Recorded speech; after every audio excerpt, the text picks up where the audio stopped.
السلام عليكم ورحمة الله وبركاته. إن الحمد لله نحمده ونستعينه ونستغفره ونؤمن به ونتوكل عليه ونعوذ بالله من شرور أنفسنا ومن سيئات أعمالنا. من يهده الله فلا مضل له ومن يضلله فلا هادي له. ونشهد أن لا إله إلا الله وحده لا شريك له ونشهد أن سيدنا وسندنا وطبيبنا ومولانا محمدا عبده ورسوله الذي أرسله بالحق بشيرا ونذيرا وداعيا إلى الله بإذنه وسراجا وقمرا منيرا. فقد قال الله تعالى في كلامه المجيد وفرقانه الحميد: أعوذ بالله من الشيطان الرجيم. بسم الله الرحمن الرحيم. والتين والزيتون وطور سينين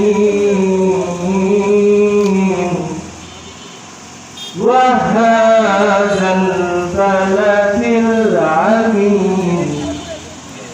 لقد خلقنا الإنسان في أحسن تقويم. الله أكبر. بسم الله الرحمن الرحيم. إن الله وملائكته يصلون على النبي يا أيها الذين آمنوا صلوا عليه وسلموا تسليما. اللهم صل على سيدنا مولانا محمد وعلى آل سيدنا ورسولنا محمد. যে ফুল যুগ যুগান্তরে খুশবু ছড়ায়, যে ফুল যুগ যুগান্তরে খুশবু ছড়ায়, দেখেছি সে ফুল মোরা মনেরই কাবায়। যে ফুল যুগ যুগান্তরে খুশবু ছড়ায়। আল্লাহুম্মা সাল্লি আলা সাইয়্যিদিনা মাওলানা মুহাম্মদ ওয়া আলা আলি সাইয়্যিদিনা ওয়া রাসূলিনা মুহাম্মদ। আলহামদুলিল্লাহ, সমস্ত তারিফ প্রশংসা সেই মহান রব্বুল আলামিনের জন্য, যে মহান রব্বুল আলামিন আমাকে আপনাকে সুস্থ রেখে, সুস্থ শরীরে, সুস্থ মস্তিষ্কে দুনিয়ার সকল প্রকার ব্যস্ততাকে উপেক্ষা করে, দুনিয়ার সকল প্রকার ফেতনা ফাসাদ থেকে বিরত রেখে আজকের এই জান্নাতের বাগানে আসার এবং বসার তৌফিক দান করলেন। সকলে পড়ছি আলহামদুলিল্লাহ। লাখো কোটি দরুদ সালাম সাইয়্যিদুল মুরসালিন খাতামুন নবিয়্যিন রাহমাতাল লিল আলামিন বিশ্ব নবী বিশ্ব নেতার প্রতি সকলে পড়ছি সাল্লাল্লাহু আলাইহি ওয়াসাল্লাম। সম্মানিত উপস্থিতি, আল্লাহ রাব্বুল আলামিন সূরা ইব্রাহিমের মধ্যে বলেন, লাইন শাকারতুম লাযিদান্নাকুম ওয়া লাইন কাফারতুম ইন্না আযাবি লাশাদীদ। আমার যে সকল বান্দারা আমি আল্লাহর নিয়ামত পাওয়ার পরে, আমি আল্লাহ তাদেরকে যে সকল নিয়ামত দিয়েছি, যে সকল নিয়ামত পাওয়ার পরে যদি আমি আল্লাহর নিয়ামতের শুকরিয়া আদায় করে, আমি আল্লাহ তাদের নিয়ামতটাকে বাড়িয়ে দেই। বলুন না সুবহানাল্লাহ। আর আমার যে সকল বান্দারা আমি আল্লাহর নিয়ামত পাওয়ার পরে, আমি আল্লাহর অনুগ্রহ নিয়ামত পাওয়ার পরে আমি আল্লাহর নিয়ামত শুকরিয়া আদায় করলো না, আমার কৃতজ্ঞতা প্রকাশ করলো না, আমি আল্লাহ তাদের নিয়ামত থেকে ছিনিয়ে নেই। শুধু ছিনিয়ে নেই না, তাদের জন্য কঠিন আযাবের ব্যবস্থা করে দেই। জুড়ে বলুন না নাউযুবিল্লাহ। সেহেতু আমাদেরকে আল্লাহ রাব্বুল আলামিনের নিয়ামতের শুকরিয়া আদায় করতে হবে, না হলে কাল কিয়ামতের কঠিন মুসিবতের ময়দানে আল্লাহর সামনে জবাবদিহি করতে হবে। সম্মানিত হাজিরিন, আমি আপনাদের সামনে পবিত্র কোরআনুল কারীম থেকে সূরা তিন এর প্রথম চারটি আয়াত কারিমা তেলাওয়াত করেছি। এই চারটি আয়াত সামনে রেখে ইনশাআল্লাহ কয়েক মিনিট কথা বলবো। আল্লাহ রাব্বুল আলামিন বলেন, ওয়াত-তিনি ওয়াজ-যাইতুন।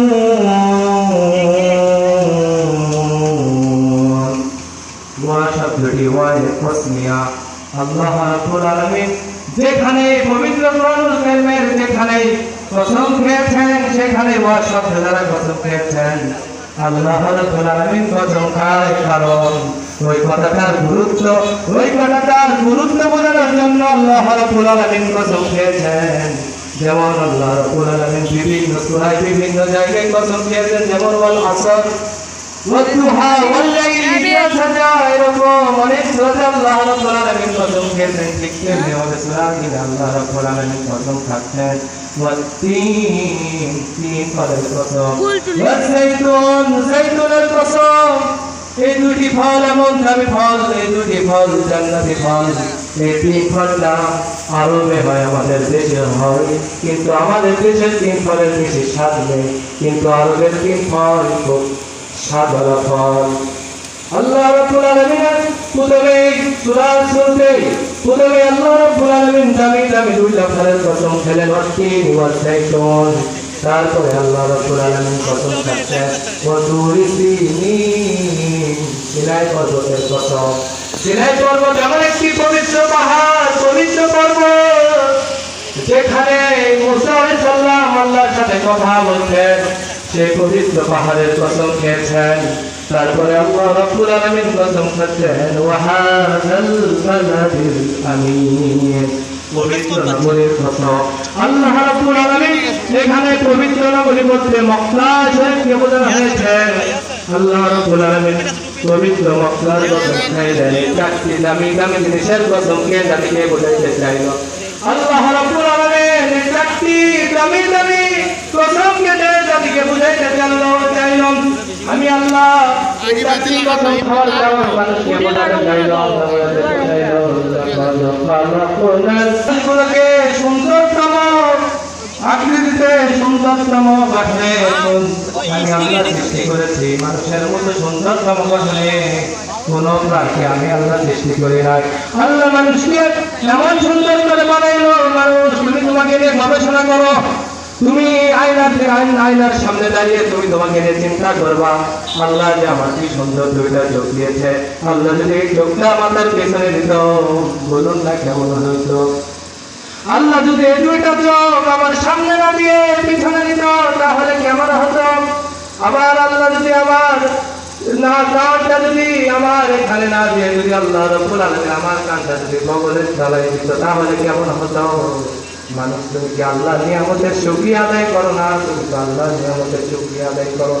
আল্লাহ তোমাকে এত সুন্দরতম গঠনে, সুন্দরতম আকৃতিতে বানাইলো, তোমাকে মেধা দিল, ব্রেন দিল, স্মৃতি শক্তি দিল, বোঝার ক্ষমতা দিল, শ্বাস গ্রহণের ক্ষমতা দিল, দেখার ক্ষমতা দিল, কত কিছু তোমাকে। আল্লাহ নিয়ামতের শুকরিয়া আদায় করলো না। মানুষ তোমাকে বুঝাইতে চাইলো আল্লাহ যে চারটি কসম, চারটি দামি। জোরে জোরে বলুন না আল্লাহু আকবার।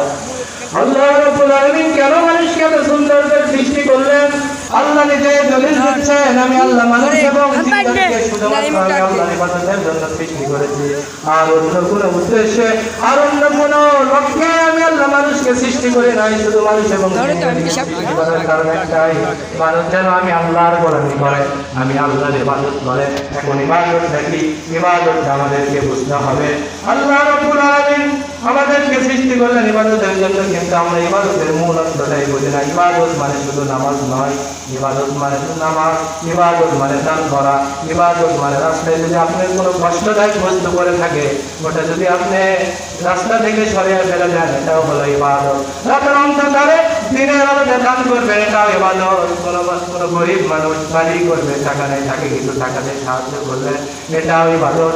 ইসলাম সর্বক্ষেত্রে যেই কাজটা করবেন ওটাই আপনার ইবাদত, ওটাই আপনার সৎভাই জারি হয়ে যাবে।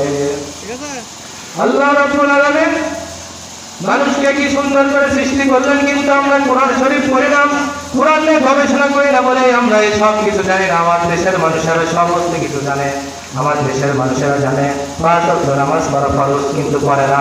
আমার দেশের মানুষেরা জানে রমজান মাসে 30 দিন 30টা ফরজ রোজা রয়েছে, এই 30টা ফরজ রোজা আমাদের জন্য রাখা ফরজ, কিন্তু রাখে না।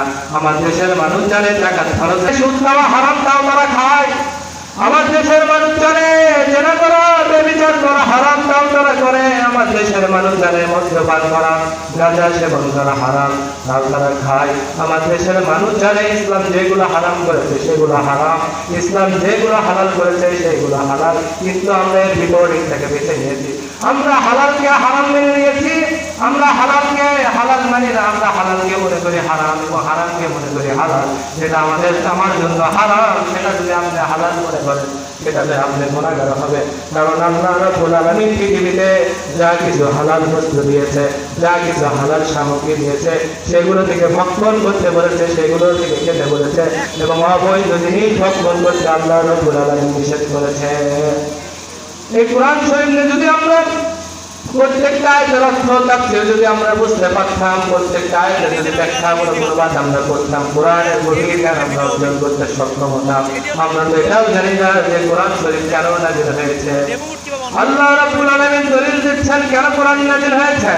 আল্লাহ রাব্বুল আলামিন বলছেন, কিতাবুন আনজালনাহু ইলাইকা লিতুখরিজান নাসা মিনাজ যুলুমাতি ইলান নূর